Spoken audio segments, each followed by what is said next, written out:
Nia gasped as her swapped bridal dress tore open, exposing poisoned gold stolen from the cursed Forbidden River. Her husband publicly mocked her 10 years of sacrifice, while his pregnant mistress and jealous cousins loudly accused Nia of grand theft. Who truly planted the river's deadly curse inside the wedding hall to destroy her entire life? The chaotic celebration halted instantly as dark river spirits manifested through the shattered mirrors. 10 years ago, Nia gave her entire youth and fortune to build Kwame's business empire. She cooked tirelessly for his demanding mother, endured endless humiliation, and remained faithful. However, Kwame secretly desired immense wealth beyond human effort. Driven by insatiable greed, he traveled secretly to the Forbidden River where ancient water spirits guarded sacred aquatic riches. He caught forbidden fish and harvested cursed gold, ignoring the village elders' strict warnings. Returning with unholy wealth, Kwame hid his dark rituals while plotting to discard Nia, viewing her decade of honest loyalty as worthless baggage. Kwame's mother despised Nia and conspired with jealous friends to introduce a flashy young mistress into his life. Soon, the mistress fell pregnant, turning Kwame entirely against his faithful bride on their grand wedding anniversary. The night before their vow renewal, Nia's envious cousin sneaked into the dressing room, replacing the pure ancestral gown with a cursed replica laced with stolen river relics. They orchestrated a massive trap inside the luxury hall, eager to brand Nia as a jealous thief and eliminate her forever, unaware that the river spirits were already closing in. Nia remembered the humble beginnings 10 years ago when Kwame had nothing but empty pockets and broken sandals. She sold her mother's heirloom gold necklace to buy his first trade cart and supported his family unconditionally. Every morning at dawn, Nia gathered firewood and fetched fresh water while Kwame slept peacefully.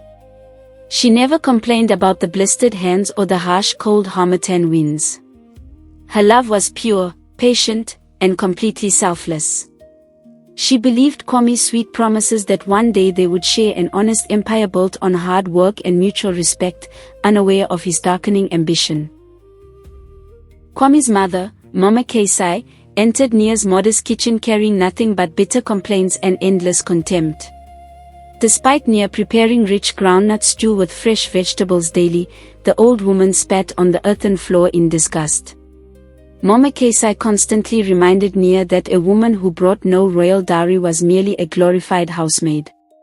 Nia held back her tears, swallowing the bitter insults with gentle silence as she served her mother-in-law warm herbal tea. Little did Nia know, Mama Keisai was already searching the village for a wealthy merchant's daughter to replace her devoted daughter-in-law permanently. Frustrated by his slow financial progress, Kwame secretly visited the sacred grove near the Forbidden River at midnight. The ancient waters flowed pitch black under the moon, whispering forbidden secrets of limitless aquatic treasures. Village elders had strictly placed heavy taboos on this enchanted river, warning that any mortal taking sacred fish or cursed river gold would forfeit their soul. Driven by overwhelming jealousy toward wealthy town traders, Kwame ignored every tribal warning. He carved a forbidden wooden trap, plunged into the chilling black mist, and cast his illicit net into the swirling depths of the cursed sanctuary. The water churned violently as a mystical golden fish with luminous sapphire eyes became trapped inside Kwame's net. The river spirit warned him with a thunderous underwater echo that taking the sacred creature would bring instant wealth alongside catastrophic destruction. Blinded by sudden greed, Kwame dragged the thrashing creature ashore, slaughtering it cold-heartedly to extract massive nuggets of enchanted river gold embedded within its scales.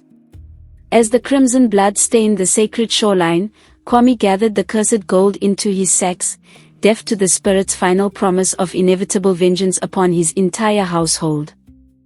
Within mere months, Kwame transformed into the wealthiest trader in the province, buying vast cocoa plantations and luxurious golden carriages. He paraded his newfound riches throughout the marketplace, yet his heart grew colder by the day. Nia remained dressed in her simple, faded cotton dresses, managing his expanding estate while he lavished expensive gifts on strangers. When Nia reminded him of the spiritual charity promised to village elders, Kwame scoffed loudly. He dismissed her humble wisdom as jealousy, blind to the dark, restless energy creeping beneath the floorboards of his mansion. Mama Kesai invited Zola, a flamboyant, gold-obsessed socialite, to the family estate under the guise of an investment partnership. Zola arrived in shimmering silk, wearing heavy perfumes and sweet smiles designed to entrap the newly rich merchant. Mama Kesai openly praised Zola at the dinner table while forcing Nia to serve food like an unpaid domestic servant. Kwame was instantly infatuated by Zola's flattering words and modern charm. Nia watched the betrayal unfold before her eyes, her heart aching as her husband showered another woman with compliments meant for his loyal wife. Behind closed doors, Kwame and Zola engaged in a secret, passionate affair funded entirely by the enchanted river gold. Zola demanded expensive European jewelry and exclusive designer dresses, which Kwame purchased without hesitation to feed his growing ego. Whenever Nia entered his private study to review plantation accounts, Kwame shoved her away violently, accusing her of spying on his private affairs. Nia discovered foreign cosmetic bottles and expensive perfumes hidden among his business ledger books, confirming her worst nightmares about her husband's blatant infidelity and complete moral degradation.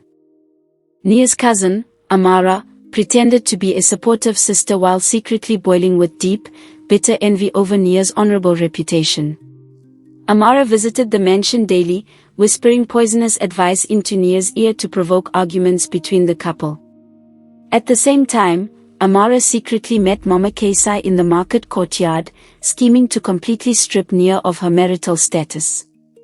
Amara craved the luxury, authority, and status Nia possessed, vowing that by the 10th wedding anniversary, Nia would be discarded into the streets as a disgraced pauper. Mama Kesai prepared a sinister herbal brew in her kitchen, planning to poison Nia's reputation permanently among the clan elders. She mixed bitter herbs into a silver cup, intending to make Nia look unstable, aggressive, and disrespectful during family gatherings. However, Nia's pure spiritual lineage protected her unconsciously. Every time Mama Kesai pushed the poison brew forward, the clay cup miraculously cracked and spilled onto the stones. Frustrated by the unexplained failures, Mama Kesai realized subtle poisoning was insufficient and decided a grand public scandal was necessary.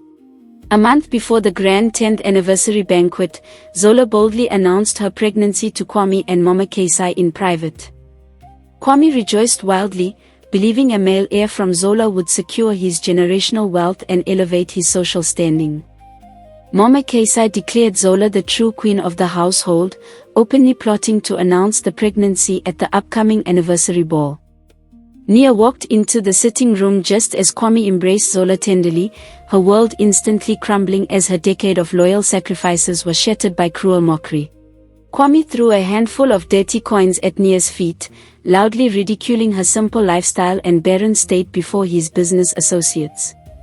He told her that 10 years of hard labor meant nothing compared to Zola's youth, beauty, and unborn child. Nia looked into the eyes of the man she had lifted from poverty, recognizing nothing but cold arrogance and greed. She did not scream or retaliate, she stood tall with quiet dignity, warning Kwame that ill-gotten wealth and dishonoring sacred marital vows always brought swift divine retribution. Seeking a weapon to utterly humiliate Nia, Amara journeyed to the cursed riverbank under the cover of a stormy night. Guided by Mama Kesai's dark instructions, Amara collected enchanted black river pearls and cursed metallic dust clinging to ancient river rocks. The stormy water whispered dark prophecies of total doom, yet Amara's jealousy made her completely fearless and blind to danger. She carefully packed the supernatural relics into an ornate jewelry box, intending to plant them inside Nia's bridal chamber and frame her as a wicked temple thief before the elite guests. For the grand anniversary ceremony, Nia had hand-sewn a magnificent pure white bridal gown woven with sacred family heritage threads. The exquisite dress symbolized 10 years of pure devotion, integrity, and marital perseverance through hardship. While Nia was offering prayers at her ancestral shrine, Amara sneaked silently into the bridal quarters. She carefully stole the genuine pure wedding gown, replacing it with an identical replica secretly lined with the stolen cursed river gold and enchanted pearls designed to unleash chaos upon the unsuspecting bride. The morning of the anniversary arrived with an ominous, suffocating stillness hovering over the entire village territory. Wealthy merchants, prestigious tribal dignitaries, and village elders gathered inside Kwame's lavish ballroom decorated with golden chandeliers. Mama Kesai and Zola smirked maliciously from the front row, eagerly anticipating Nia's complete social annihilation.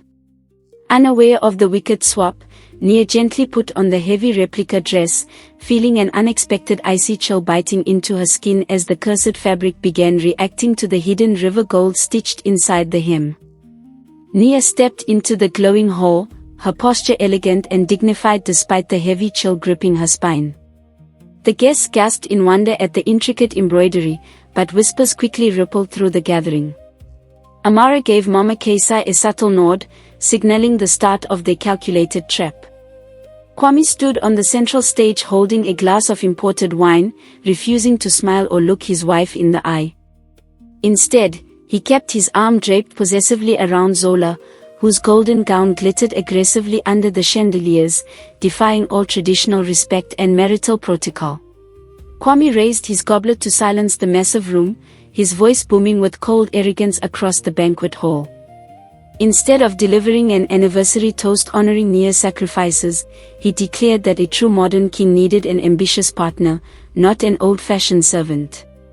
He publicly pulled Zola forward, placing his hand over her pregnant belly to announce his true heir before the stunned town elders. The crowd froze in shock at the blatant betrayal, while Mama Kesai laughed loudly, demanding Nia immediately step aside and forfeit her rightful place as the head matriarch. Before Nia could utter a single word in response, Amara sprang forward with dramatic tears, feigning absolute horror. Amara pointed an accusing finger at Nia's dress, loudly claiming that the missing treasury jewels and temple relics were sewn into the fabric. Mama Kesai joined the shouting, declaring that Nia had turned into a desperate thief who looted family vaults out of sheer jealousy toward Zola.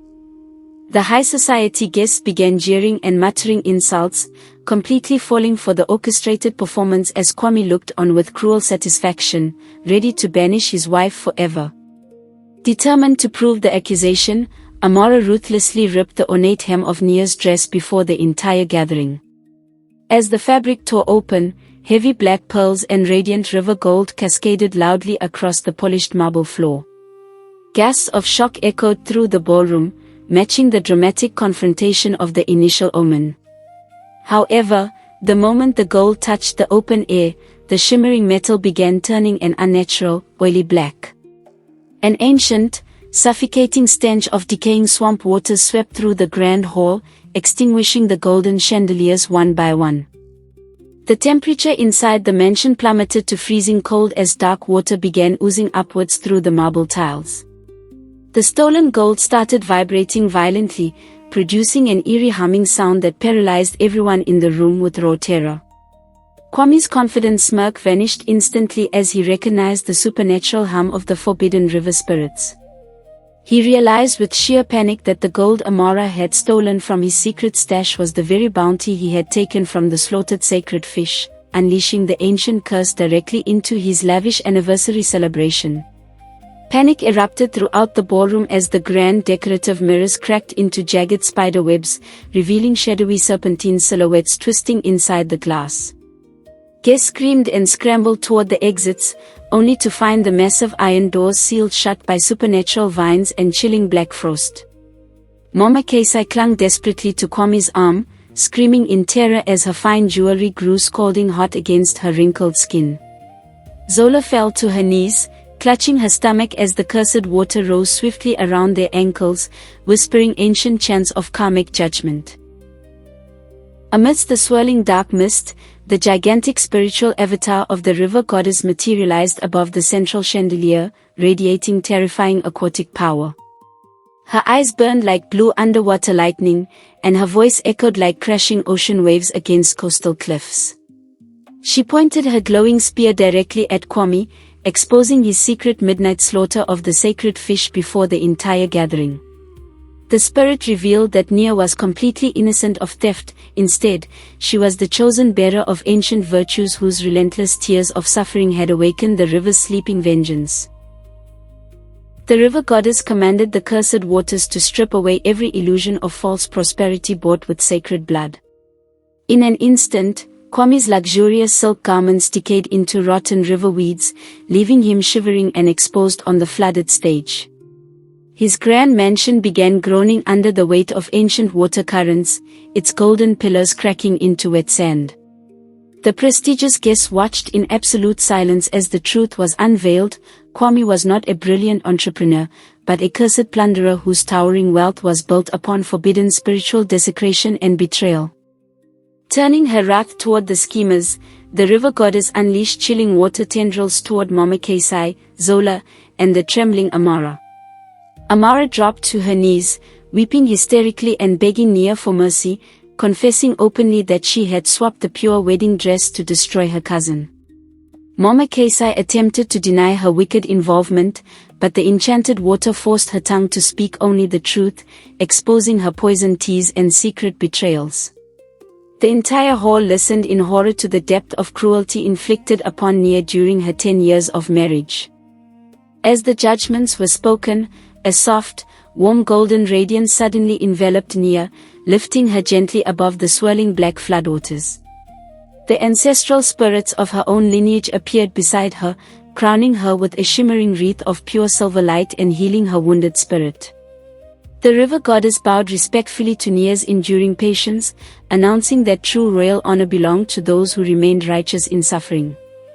Nia looked down at Kwame, who was now desperately clutching her feet in the mud, begging for forgiveness that would never come. The river goddess raised her glowing trident, and the dark water surged violently around Kwame, Mama Kesai, Zola, and Amara. Their screams were cut short as magical whirlpools dragged them downward, stripping away their human forms. Their skin transformed into rough, slimy scales, their limbs fused into fins, and their voices dissolved into desperate bubbles. They were permanently turned into cursed river fish, doomed to swim endlessly in the icy currents of the forbidden waters, serving the very spirit they had arrogantly defied and robbed of sacred treasure. As the treacherous family disappeared beneath the depths, the grand mansion dissolved into clean river mist, returning every ounce of stolen wealth back to nature. The terror-stricken guests found themselves safely standing outside in the open air, unhurt and humbled by the awe-inspiring divine judgment. The sky cleared into a brilliant azure blue, and warm sunlight washed over the land. Village elders dropped to their knees in reverence, finally understanding that true justice had been served and that the sacred laws of the ancestors could never be broken with impunity.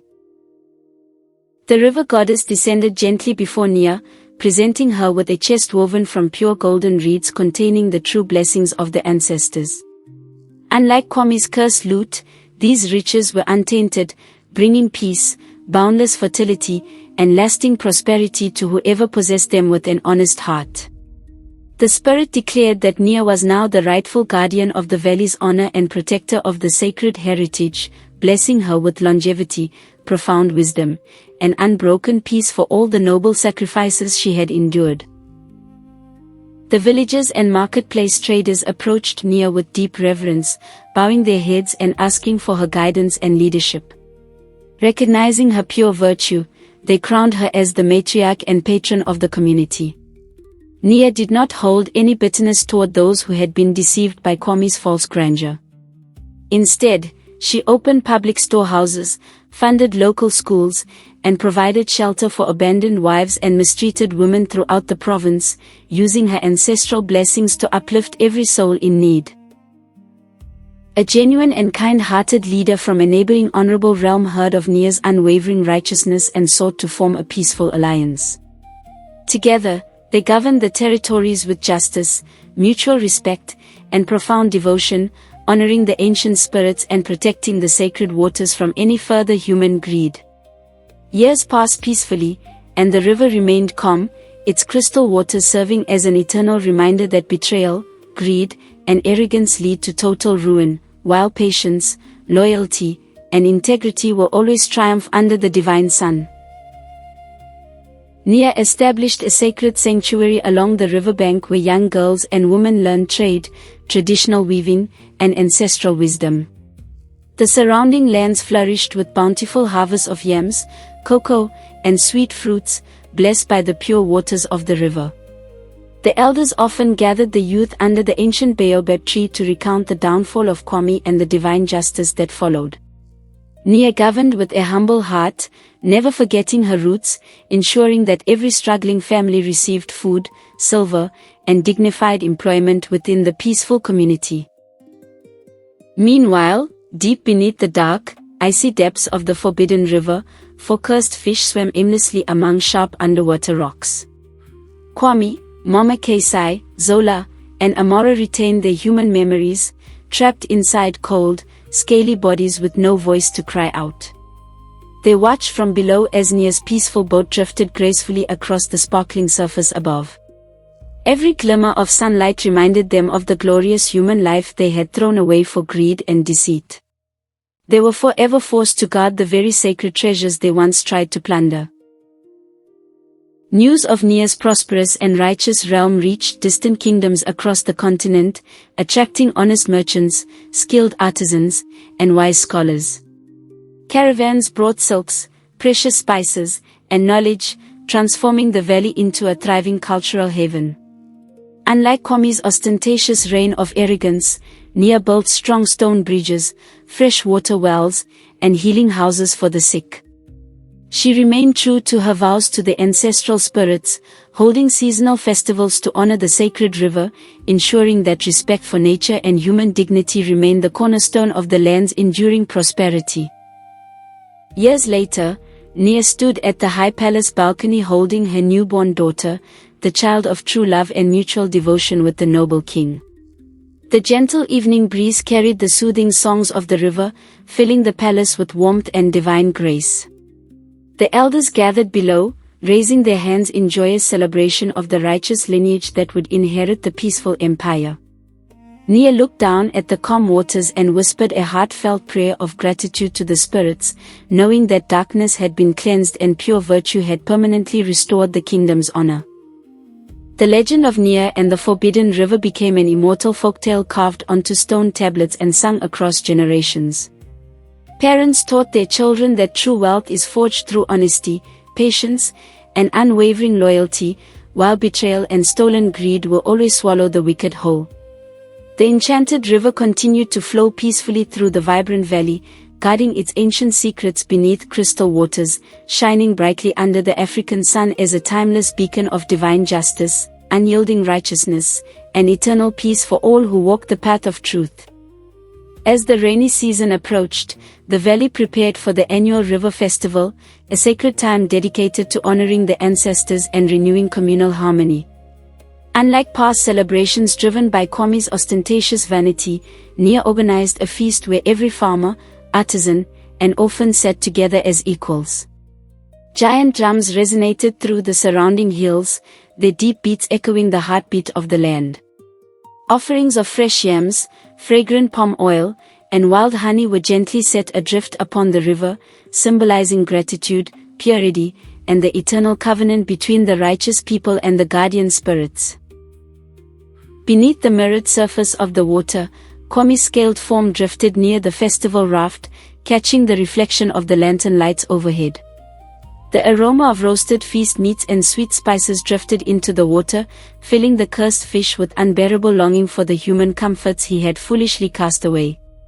Beside him, the fish that was once Mama Kesai darted erratically against the sharp river stones, trapped in endless agitation and regret.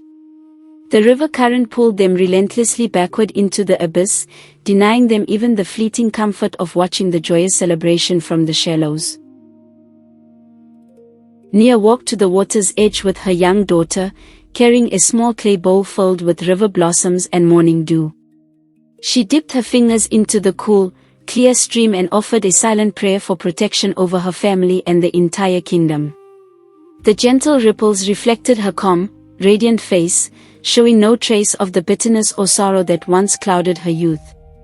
She understood that every tear shed during her 10 years of suffering had served as the spiritual soil from which her present wisdom, resilience, and boundless grace had fully blossomed. As Nia poured the floral water into the river, the surface shimmered with a brilliant azure halo, signaling the deep approval of the water deities. An ancient tribal elder stepped forward, presenting Nia with a golden scepter topped with a carved lotus flower, officially declaring her the eternal guardian of peace. The entire valley cheered, their voices rising like thunder into the clear afternoon sky.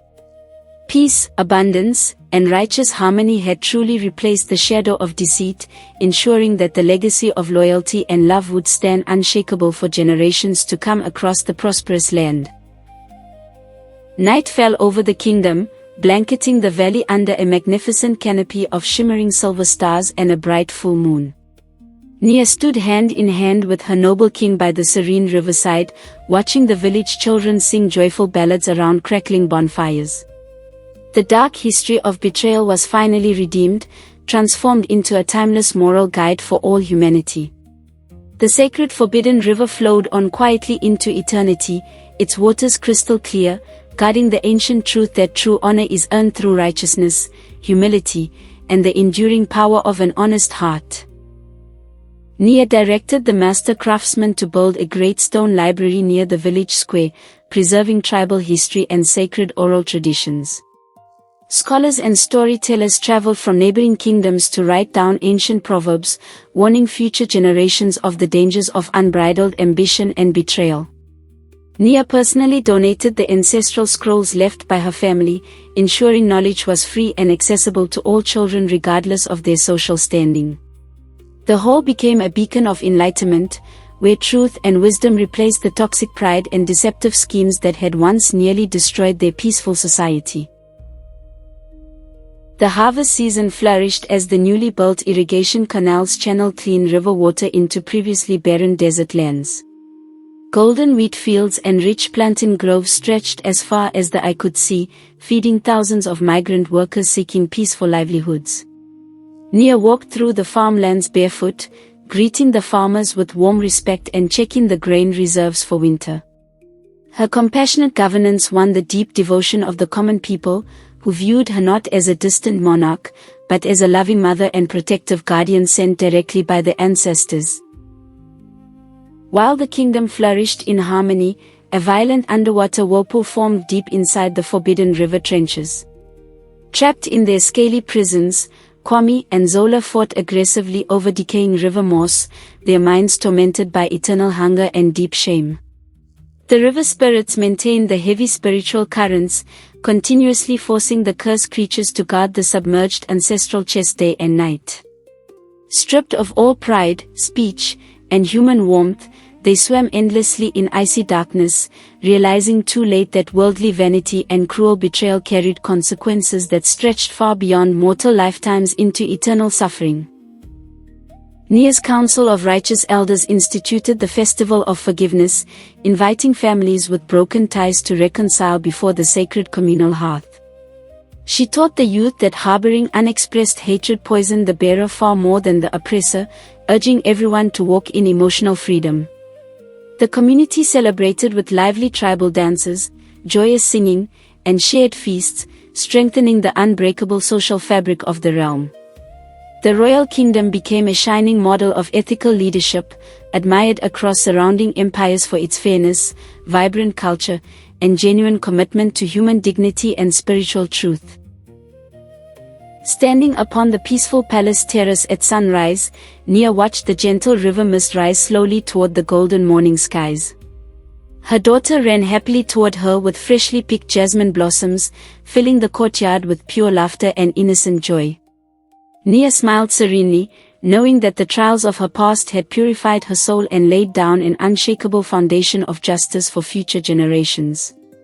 The river whispered softly in approval, its eternal currents forever protecting the noble legacy of the faithful queen whose truth had conquered the darkest waves of greed and deceit. Nia established trade networks with neighboring highland villages, exchanging valley grains and handcrafted pottery for medicinal roots and fine mountain timber. She insisted that every trade agreement include fair wages for laborers and protections for traveling merchants. Her fair commerce model quickly eliminated poverty across the borders, inspiring nearby chieftains to adopt similar laws. Nia personally inspected the trade caravans, ensuring no cursed artifacts or stolen goods entered the market. Under her vigilant care, the valley became an unassailable fortress of honesty, drawing honest folk seeking a life free from corruption and deceit.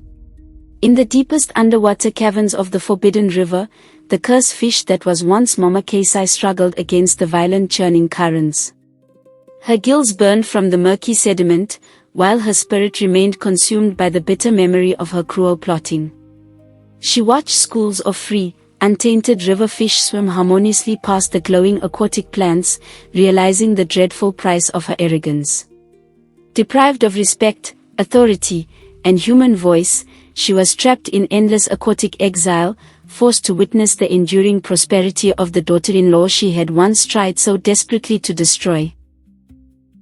Nia initiated the construction of communal water fountains in every village quarter, ensuring that clean, sweet water was accessible without exhausting labor. Young women no longer walked miles carrying heavy clay jars at dawn, giving them time to study weaving, mathematics, and agriculture in Nia's schools. The community flourished in both knowledge and health, with infant mortality dropping to historic lows. The village elders composed heartfelt praise songs in Nia's honor, celebrating her as the living rainmaker whose humble spirit had brought endless blessings and restored divine favor to their ancestral lands. An ambitious trader from the southern coast arrived at the palace gates, attempting to bribe court officials with smuggled river gemstones. The palace guards, educated under Nia's strict ethical code, arrested the trader immediately and brought him before the royal throne. Nia gently explained to the trembling merchant that wealth obtained through greed, stealth, or desecration of nature carried an invisible spiritual rot that eventually destroyed families. Instead of executing him, she sentenced him to 3 years of honest community labor, transforming a deceitful smuggler into an honorable builder of public granaries. As twilight embraced the valley, Nia walked along the river embankment accompanied by the king and their radiant daughter. The river surface sparkled like polished obsidian under the rising silver moon, reflecting the tranquil lights of the village homes.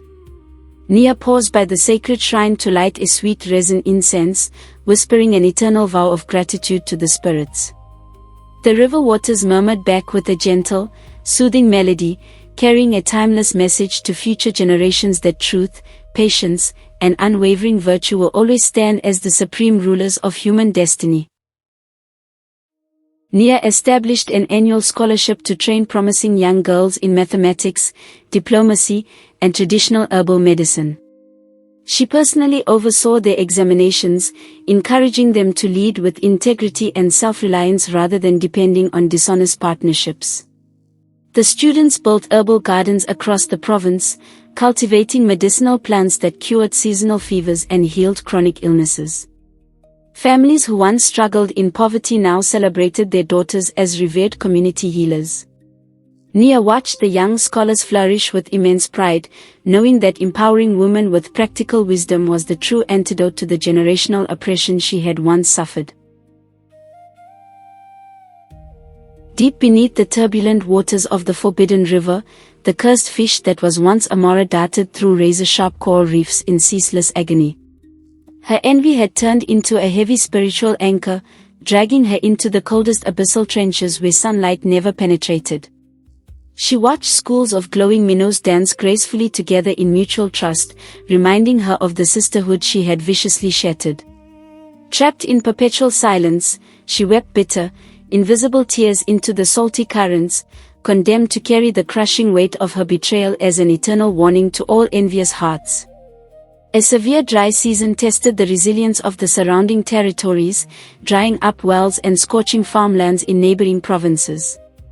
Desperate rulers arrived at Nia's palace, pleading for food relief and access to the sacred valley's abundant water reserves. Remembering her own years of deprivation and hunger, Nia welcomed the displaced villagers with open arms, distributing stored grains and clean water without demanding extortionate taxes. Her boundless generosity softened the hardest hearts, turning former rival monarchs into loyal allies who pledged eternal peace and mutual defense, cementing the valley as a sanctuary of pure compassion. Nia's royal daughter, Princess Amina, reached her 10th birthday and stood beside her mother during the sacred blessing ceremony. Nia handed the young princess a simple wooden spindle alongside a golden royal amulet, teaching her that nobility lies in honorable labor, kindness, and spiritual humility. The village elders applauded as Amina bowed respectfully to the commoners and pledged to protect the river's balance and serve the needy. The kingdom rejoiced, confident that the sacred principles of truth, honor, and selfless love would endure unbroken through a future ruler molded by Nia's righteous guidance. Under the radiant glow of a starlit African night, Nia walked to the quiet shoreline where the sacred river flowed peacefully into the distance. She knelt by the water, releasing a glowing paper lantern inscribed with ancestral prayers of gratitude, watching it drift gently alongside shimmering ripples. The river spirits echoed back in harmonic whispers of peace, confirming that the spiritual equilibrium of the land was permanently healed. Nia smiled with tranquil contentment, knowing that her journey of hardship had forged an unyielding fortress of truth, justice, and timeless prosperity that would illuminate the world forever. A grand council of united chieftains gathered at the capital to ratify the Great Peace Accord, binding 12 provinces under Nia's visionary laws.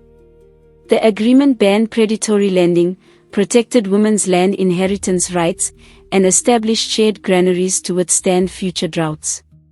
Nia presided over the assembly draped in regal Kent cloth, holding neither weapons nor royal guard escorts, for her armor was the unyielding love of the common people.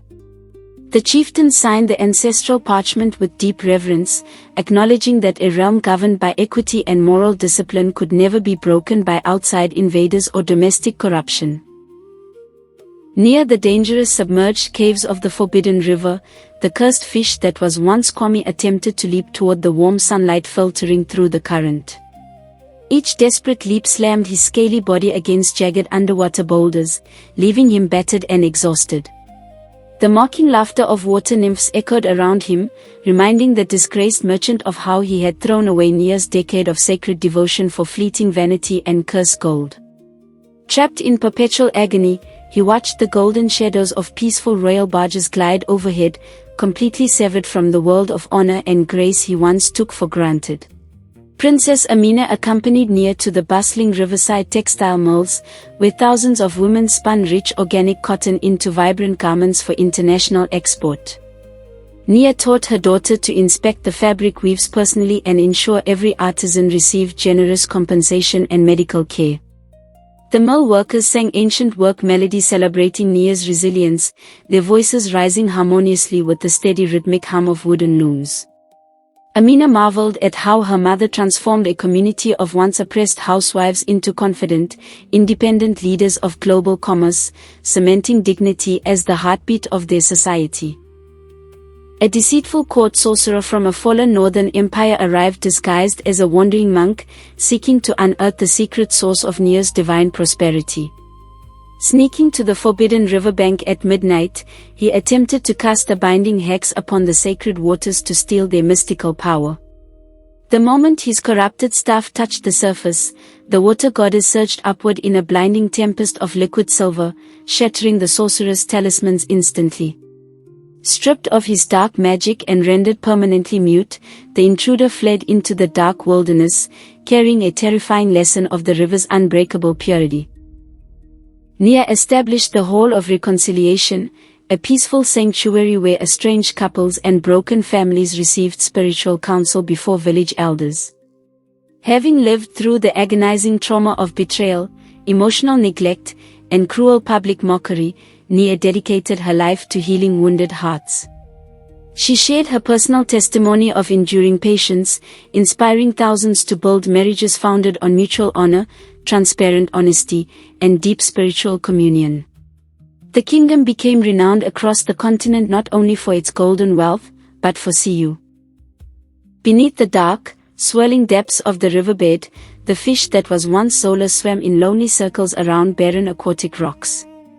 The glimmering vanity and luxurious dresses she once obsessed over were replaced by cold, slimy river weeds clinging to her scales. Whenever the radiant sun cast reflections of pure silver upon the water's surface, she was tortured by the memory of how she conspired to steal another woman's rightful husband and sacred honor. Condemned to an eternal underwater silence, she realized that stolen crowns bring only heavy chains of damnation and irreversible spiritual ruin.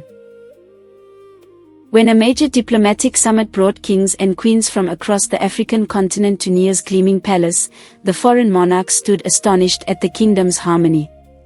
There were no beggar camps outside the city walls, no corrupt military checkpoints, and no impoverished quarters hidden from view.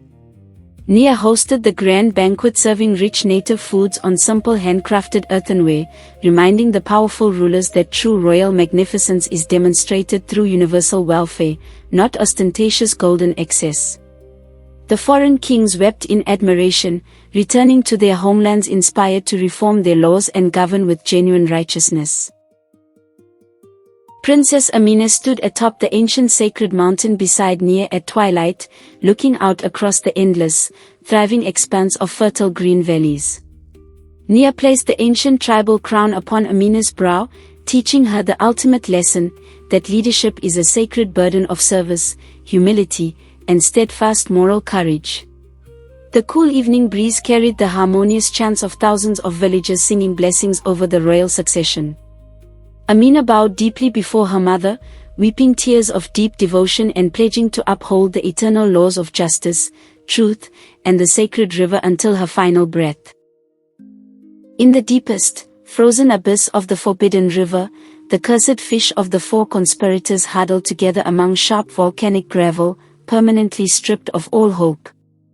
They watched the radiant underwater glow of the river goddess fade into tranquil stillness as the divine curse reached its eternal permanence. No mortal net would ever catch them, no spell would ever break their aquatic enchantment, and no human memory would ever honor their forgotten names.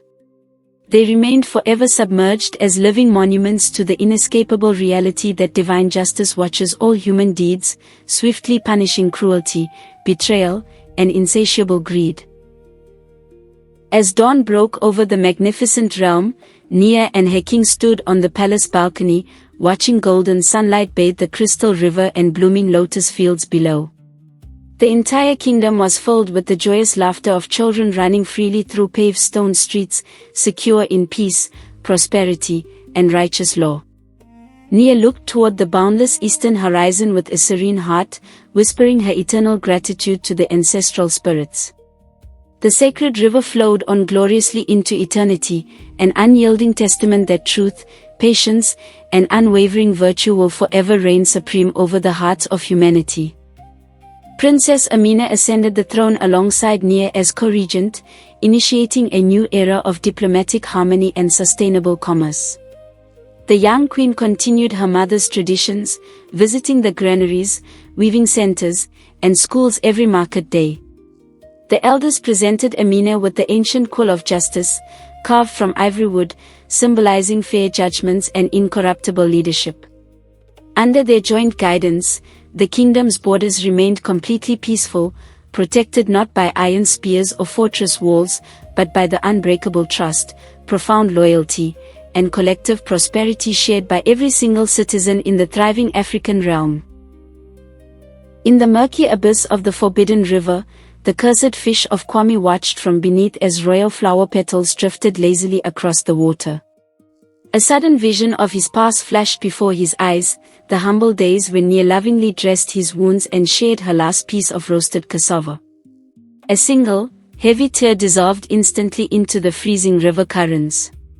Stripped of his humanity, voice, and soul, he finally felt the full, crushing agony of regret, realizing that his own ungrateful betrayal had cost him the only pure love he would ever know.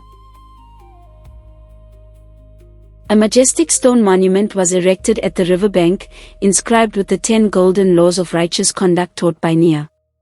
The stone memorial stood beneath the grand baobab tree, chronicling the historic fall of the arrogant and the divine vindication of the patient wife. Travelers from across distant deserts stopped to read the timeless inscriptions, washing their hands in the clear shallows to honor the water spirits. The sacred grounds became a place of spiritual renewal, where seekers gathered to purify their intentions, let go of toxic jealousy, and commit to walking the path of unyielding truth. Nia walked into the royal weaving pavilions, where elder matrons and young apprentices crafted the sacred vow of truth of tapestries. The exquisite fabrics, woven with pure silk and golden thread, depicted the triumph of light over the shadowy depths of greed and deception. Nia gently placed her hands over the weaver's looms, imparting ancestral blessings of patience, peace, and abundance onto every finished roll. The tapestries were distributed across temples and public halls, serving as a vibrant visual testament to the community's enduring commitment to righteousness, moral fortitude, and the unbreakable sanctity of true matrimonial fidelity. Beneath the icy river rapids, Mama Kesai's fish form swam endlessly against jagged rock crevices, her scales torn and bleached by the relentless undertow. She remembered how she had despised Nia's humble cooking and plotted to poison her honor for a wealthy daughter-in-law. Now, condemned to feed on bitter swamp mud, she lived in perpetual thirst and torment. The cold river currents continuously whispered echoes of Nia's gentle patience into the water, serving as a ceaseless reminder that true honor cannot be bought with gold, and that a mother's wickedness only reaps a harvest of eternal isolation. Nia visited the great botanical sanctuary she had founded along the fertile riverbanks, where rare healing plants and fragrant orchids flourished. Surrounded by smiling young herbalists and devoted healers, she plucked a single white water lily and pressed it into her daughter's hands. She explained that true strength does not come from crushing others beneath one's feet, but from rising pure and untainted out of the darkest mud. The young healers bowed their heads in deep gratitude, pledging to use their knowledge solely to preserve life, comfort the broken, and protect the vulnerable across the entire empire.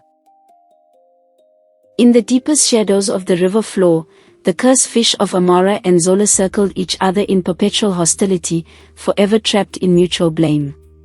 Zola's fins were shredded from colliding with sunken logs, while Amara's eyes were dimmed by the thick silt of the abyss. They remembered the luxury wedding and their wicked scheme to swap the bridal dress and frame an innocent bride. Their silent screams dissolved into cold air bubbles that rose to the surface and vanished. They were condemned to remain forgotten beneath the waves, an everlasting lesson that envy and deceit destroy only the conspirators themselves.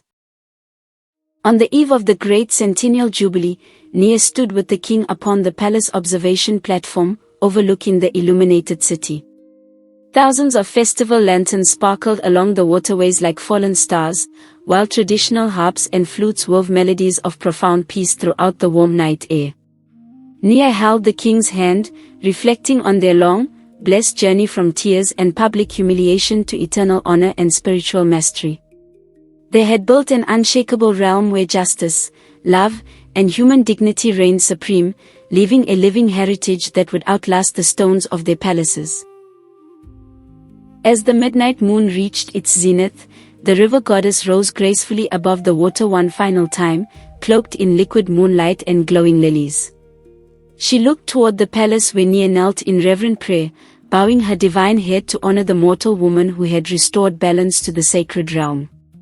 The goddess touched the river surface with her glowing trident, sealing the waters with an eternal blessing of abundance, protection, and crystal purity.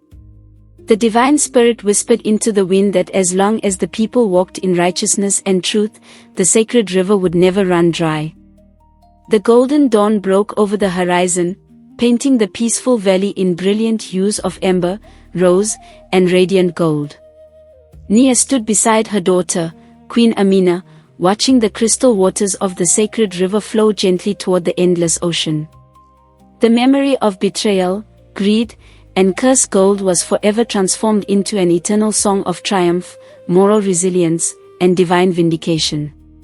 Parents gathered their children along the banks, teaching them the legend of the faithful bride whose pure heart conquered all darkness. The story ended in eternal peace, an unyielding monument to truth, love, and sacred righteousness. Moral lesson: greed, betrayal, and ungratefulness will eventually swallow the wicked, while patience, loyalty, and a pure heart will always triumph with lasting honor and divine blessings.